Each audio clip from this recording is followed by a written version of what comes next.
At the end of March in Memphis, Tennessee, garbage workers, who were mostly black and grossly underpaid, were out on strike. The Kerner Commission had just released its famous report, warning our nation is moving toward two societies, one black, one white, separate and unequal.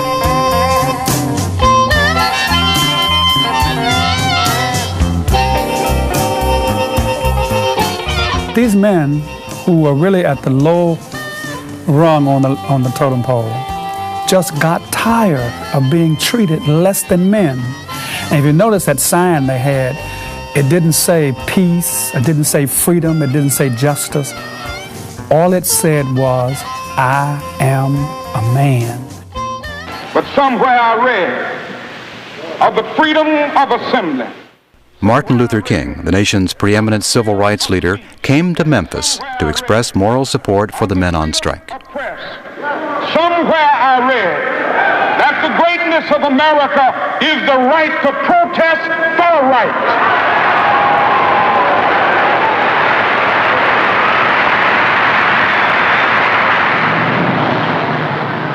On March 28th, the Memphis police were out in force. About 12,000 demonstrators gathered to march down Beale Street in support of the garbage workers. King was planning to lead a Poor People's March on Washington that summer, an ambitious new campaign focusing on economic justice. Memphis was supposed to be the dry run. There was a group of young guys called the Invaders, some of whom were on the FBI's payroll. We didn't know that at the time. But they were there really to stir up trouble.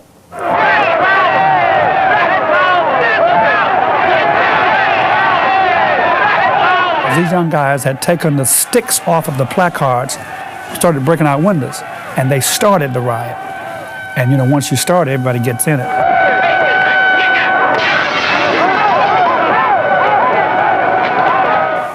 And rather than try and isolate the people who were rioting, the police just waded into the crowd, just beating people indiscriminately, just beating them. It was horrible.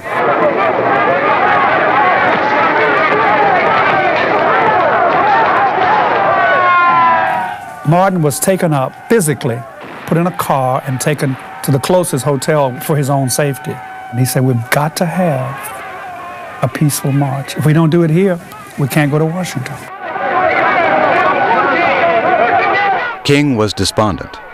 Others were losing faith in his nonviolent philosophy. Maybe his time was past.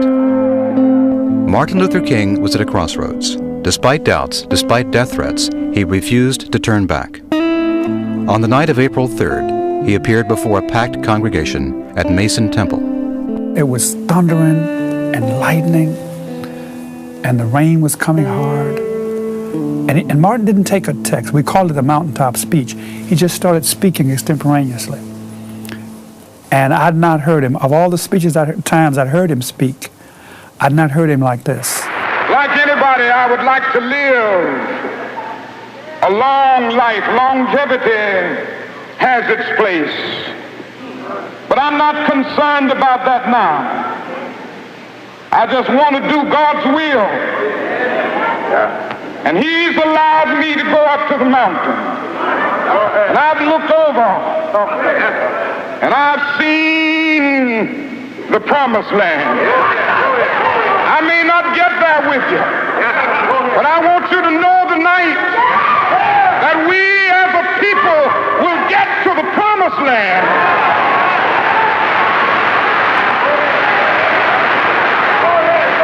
So I'm happy tonight. I'm not worried about anything. I'm not fearing any man. Mine eyes have seen the glory of the coming of the Lord. I feel that he was going through a purging of his fear, that I no longer fear death. He always said he would not live to be 40. He didn't think he would. He wanted to, but he never thought he'd live to be 40 years old. He was 39 when he was killed.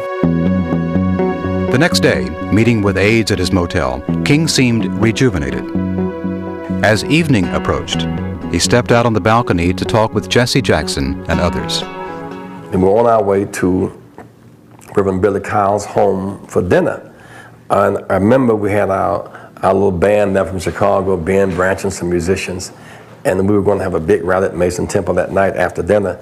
So I was coming across the courtyard, and he said, "Jesse, we're late for dinner." I said, "Doc, I've been waiting for you." He said, "But you don't have your tie on." I said, "Well, Doc, you know a tie is not a prerequisite for dinner, just an appetite." He said, "Boy, you're crazy." Then he said to Ben, said, "Play my favorite song tonight for me, Precious Lord." Ben said, "I will." And I said, "Doc," he said, "Yes." And he said, "Yes." The bullet hit right here, and they just knocked him back against the wall, and it was over. Police were coming toward us with drawn guns. We were saying, the bullet came from that way. It couldn't have come from this way. So why are you coming toward us with drawn guns? It came from that way. It came from that way. In black communities across the country, the reaction to King's assassination was a violent eruption of rage and despair. Rioting broke out in more than 100 cities. 20,000 Army regulars and 34,000 National Guardsmen were mobilized. In Chicago, Mayor Richard Daley ordered police to shoot to kill. Nationwide, 46 people died. Martin Luther King was dead. America was burning. Many feared that the last hope for racial equality and nonviolence had been extinguished. This seemed like the definitive statement. You know, America tried to redeem itself, and now, you know, they've killed the man who was taking us to the mountain.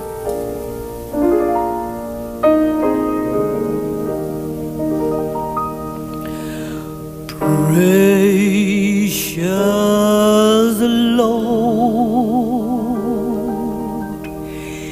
take my hand, lead me on,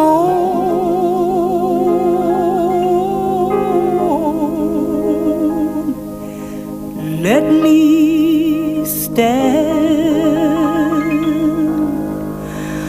I am tired, I am weak, I am worn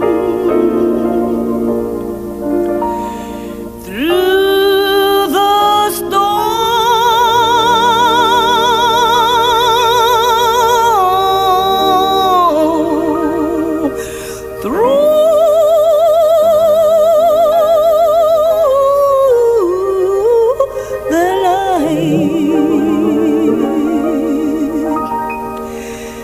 Lead me on. We were in shock. You know, even though we expected it, when it happened, you know, you didn't know what to do. And we stayed in shock for a very long time. A very long time. At this point, I had been so knocked out of my middle-class assumptions that I didn't know what would happen. Perhaps the country could be reformed and Robert Kennedy would be president. Perhaps we'd be plunged into a civil war. I'd be imprisoned and killed. Anything was, it seemed impossible to tell what country we were in and what was about to happen.